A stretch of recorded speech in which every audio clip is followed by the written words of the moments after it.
TV jabarani lajɛbagaw aw minnu sɔgɔlen bɛ an na ni waati kɛrɛnkɛrɛnnen na ni ye aw ka sufɛ foli ye bi don kibaru kɛnɛ kɔnɔna la bi kunnafoniw bɛna boli fɛn min kan o ye an kɛrɛfɛ jamanakuntigi 5 minnu y'u sen bɔ kɔnɔkɔrɔ kana an ka jamana kɔnɔna la yaasa kana bɛnkan ɲini an ka nin waati gɛlɛya ninnu na olu ka naliw koɲɛw kɛra togoya min na an bɛna olu walawala aw ye sɔɔni dɔrɔn a y'aw bisimila.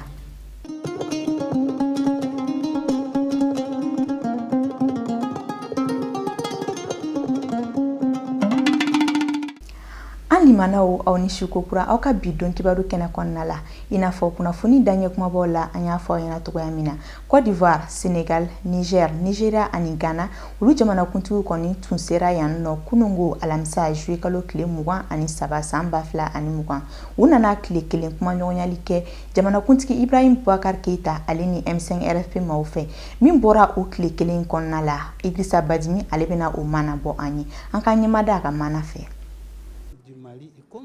CEDEAO ka cidenw dɛsɛlen kɔ ka cɛbɛn sabati malidenw ni ɲɔgɔn cɛ CEDEAO jamana ɲɛmaa 5 kɔni nana bisimila minɛ Bamako alamisa juillet kalo tile 23 walasa ka cɛbɛn sabati malidenw ni ɲɔgɔn cɛ fɛn bɛ tali kɛ Sénégal jamanakuntigi Macky Sall ani Nigeria jamanakuntigi Muhammadu Buhari ani Niger jamanakuntigi Mamadou Issoufou ani Ghana jamanakuntigi Nana Akufo ani Alassane Dramane Ouattara n'o ye Côte d'Ivoire jamanakuntigi ye. Ni maa ninnu kɔni kunbɛnna an ka jamana minisiri fɔlɔ Dr Boubou Cissé fɛ an ka pankurutigi kɛnɛ Modibo Keita la senu nɛgɛ kanɲɛ 10 waati ni k'u sɛnsɛn ka n'u cogo hôtel Sheraton kɔnɔna na. Selifana tile waati u m'a ko bila dagirinda la u y'u sɛnsɛn ni ka yɛlɛ kuluba ka taa an ka jamanakuntigi Elhaji Ibrahim Boubacar Keita kumaɲɔgɔnya o kumaɲɔgɔnya kɔfɛ Côte d'Ivoire jamanakuntigi Alassane Dramane Ouattara ale kɔni ye pankuruta ni ka segin ka taa Côte d'Ivoire jamana kɔnɔna na. A tɔ jamanakuntigi 4 kɔni seginna ka na hôtel Sheraton kɔnɔna na u ni maa caman ye ɲɔgɔn ye bɛɛ kun sigin bɛ ka ɲɔgɔn ye min kɔnɔ n'u ye u ni M5 RFP maaw ka ɲɔgɔn ye o kɛra fɔ wuladayan fan fɛ o ɲɔgɔn ye kɔfɛ M5 RFP maaw kɔni ye dantigɛli kɛ.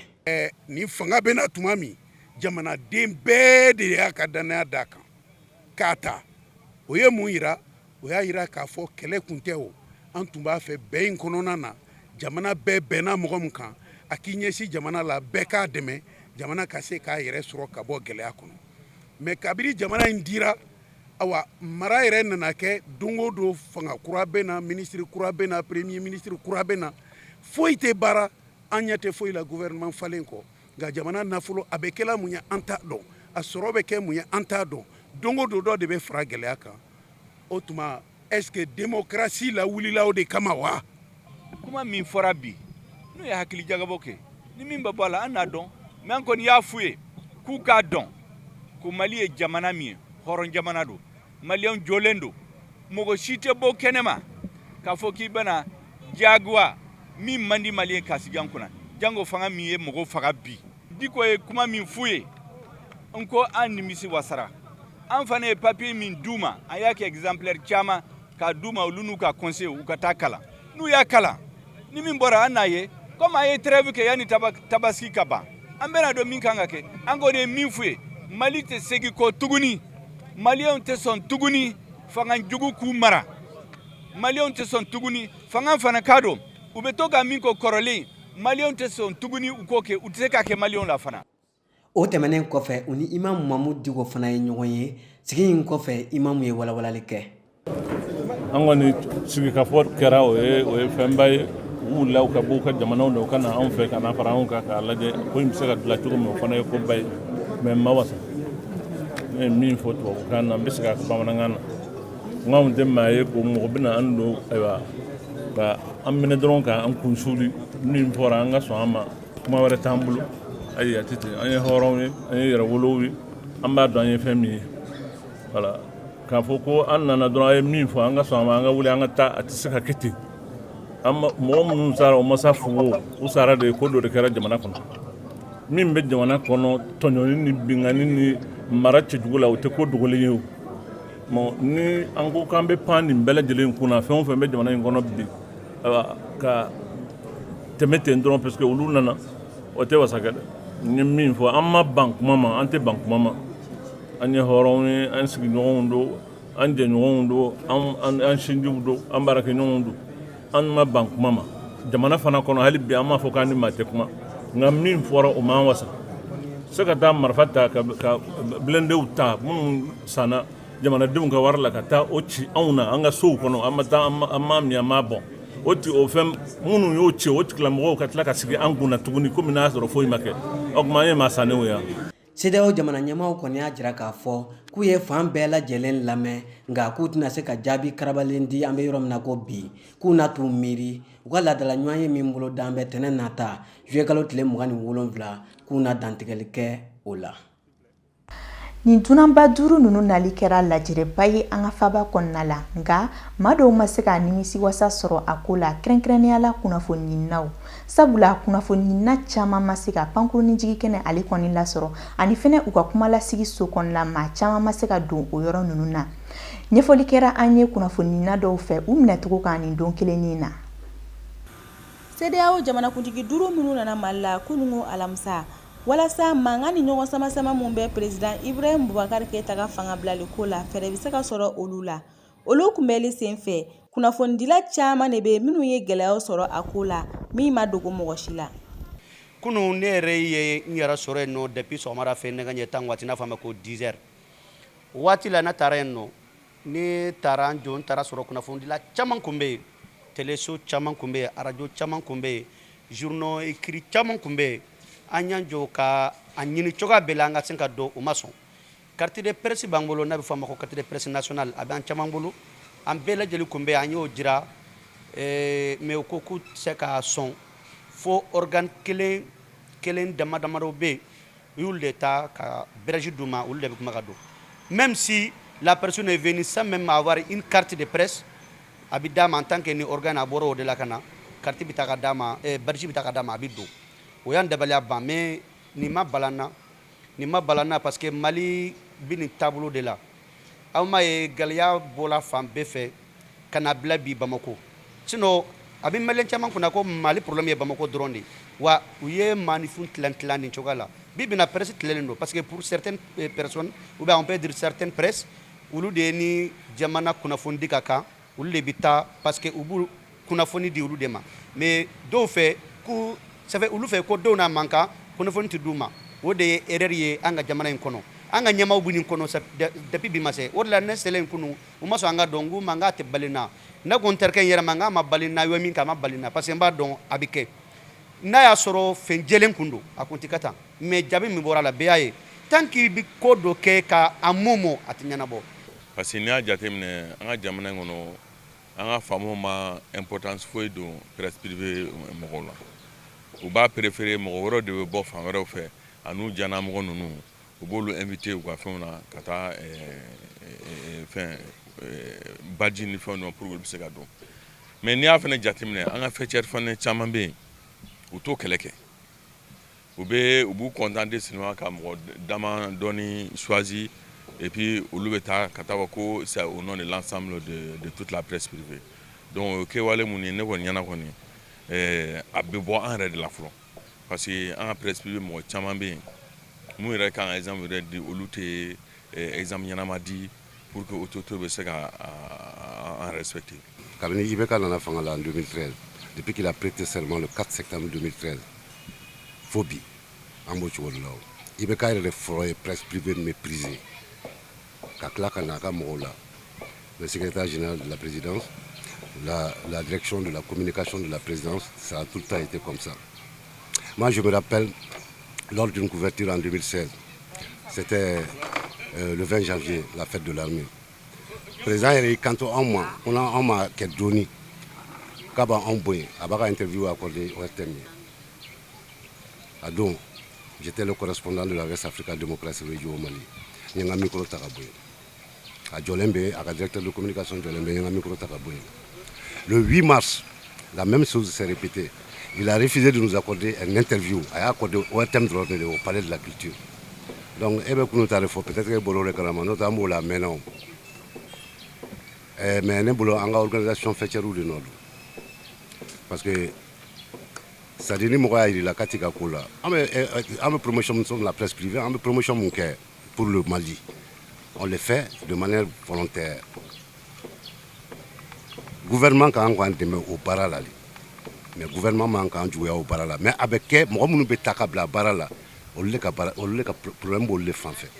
parce que u y'a kɛ maa ko ye maa mun ka d'u ye u b'a ko ye maa mun man d'u ye u tɛ fɛ k'o ye. Kunnafonidila dɔw ka fɔ la ɲɛmaa ninnu ma sɔn u ka don yɔrɔ kɔfɔlen ninnu na ka da kun dɔw kan. Olu hakilina ko n'an don kun taara fɛn min bɛ kɛ kɛnɛ kan réellement an kun b'a bɔ ka bin malidenw kun bɛ bɔ a kalama a datugu kun y'a ɲɛ o dɔrɔn de foyi tɛ ka tiɲɛ bali ka véhiculer malidenw ka bɔ a kalama a kɛ kun ye o dɔrɔn de mais au contraire n y'a ye certaines activistes ani videoman don u sɔnna k'olu de ka dɔn parce que maa min bɛ kuluba bi n'a bɛ présidence la n'i ye ne yɛrɛ ɲininka n b'a fɔ n ko a bɛ min na a t'o dɔn jamana tɛ se ka mara ni maa sugu fɛ sa ko jamana ka taa ɲɛ o tɛ se ka kɛ o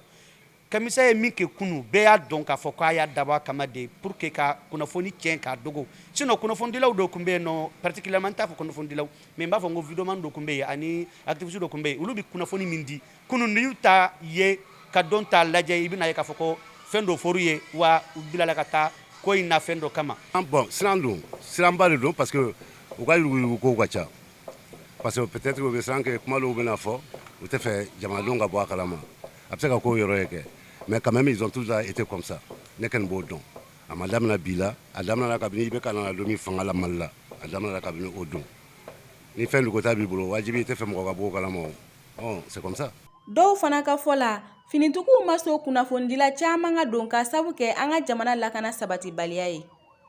Ni président 5 président n'u bɛna kɔni fɛrɛ de bɛ taa sécurité fan fɛ bɛɛ y'a ye contestation mun bɛ yen donc an t'a dɔn u t'a dɔn ne tɛ organisateur mais ne ka hakilina ye u t'a dɔn jɔn ye jɔn ye u t'a dɔn o de la accréditation bɛ di bɛɛ ma a bɛ di soldats ma a bɛ di journalistes ma a bɛ di bɛɛ ma bɛɛ ka rôle bɛ sɛbɛn i ka accréditation ma ne bolo n'a ma di journalistes mun ma o ma kan k'a kɛ problème ye u kan ka u yɛrɛ ɲininka k'a fɔ ko peut-être olu ka démarche de ma ɲɛ sinon et puis journaliste yɛrɛ ni ma journaliste n'a pas besoin aussi de courir derrière les accréditations parce que u b'a ci organe ma ni m'a ci aw ka organe ma je crois que aw fana vous avez les possibilités k'a traiter cogo wɛrɛ parce que aw bɛ se i n'a fɔ aw bɛ k'a kɛ cogo min na ka mɔgɔw ɲininka aw ka hakilina na o fana ye fɛn dɔ ye vous resterez toujours collé à l'actualité. Wulikajɔw kan ka kɛ kunnafonidilaso ɲɛmaaw fɛ walasa nin ko in bɛ se ka dabila. Ni kunnafoni ninnu ɲinina Aminata Daɲɔ, Mariam Sako ale ni Umar Traoré de fɛ. O tɛmɛlen kɔ ka bɔ yen, Maliden bɛɛ cɛ ni muso denmisɛn fara maabakɔrɔ kan bɛɛ jɔrɔlen bɛ Mali lahalaya la ni waati laban ninnu kɔnɔna la. O hamiw la, maa caman sɔrɔla minnu y'u hakilina di an sigiɲɔgɔn naliko la ka na bɛnkan ɲini an ka gɛlɛya ninnu na. O hakilina ninnu taara Idrissa Badini, Anna Marie Yvonne Traoré ale ni Bakari Kone de fɛ. An ka ɲɛmadaw ka sɔrɔlenw na. Ka kɛ ni an ka jamana ka gɛlɛyaw ye CEDEAO jamana ɲɛmaa 5 min nana kunungo an ka jamana kɔnɔ walasa kana bɛn ni gɛlɛya kuma fɔ o kɔni kɛra tare jamanaden dɔw bolo bawo ka fɔ la ko ni gɛlɛya b'an ka jamana kɔnɔ ni sigiɲɔgɔn sɔrɔla kana kuma o la ko kɔni ye nisɔndiya ko ye. O ka nali kɔni diyara ne ye sini mankan b'i ka du kɔnɔ ni sigiɲɔgɔn ma na i fɛ ka mankan fɔ ka mankan kuma ni ɲɔgɔn cɛ c'est vrai i sigiɲɔgɔn t'i fɛ mais ni sigiɲɔgɔn fɛnɛ nana i b'u ka kuma lamɛn ka ɲuman ni juguman t'a la ni ɲuman minnu sɔrɔ a la i bɛ se ka kɛ leçon i ma pour que i bɛ se ka mankan calmer cogo min na parce que déjà an ka jamana kɔnɔ mɔgɔ dɔw bɔnɛnenw ni la mɔgɔ si ka ala deli tɛ i den ka sa. Bon CEDEAO mɔgɔ nali a kɔni a diyara n ye a bonyana ma parce que an sigiɲɔgɔn de don quoi n'a bɛ CEDEAO Mali de don Mali de CEDEAO créé bon n'a ma n'an ye CEDEAO créé ni kɛlɛ b'an fɛ yan bon i sigiɲɔgɔn jago i bɛ taa ka taa aw ka fɔ ka bɛn a ka se ka bɛn bon mun ye jamana ko ye ni président ni ani MCM mɔgɔw ka kɛlɛ ka taa ka bɔ yen a ka tila ka bɔ yen bon ne yɛrɛ bolo nin tɛ kɛlɛ ko ye quoi an yɛrɛ dama ni ko ɲɔgɔn cɛ ni kɛlɛ kɛla an bɛ sigi a fɔ ka bɛn ka la sinon Ibrahim Keita tiɲɛ na a ye mun kɛ n bɛ se k'a fɔ a ma baara ɲuman kɛ mais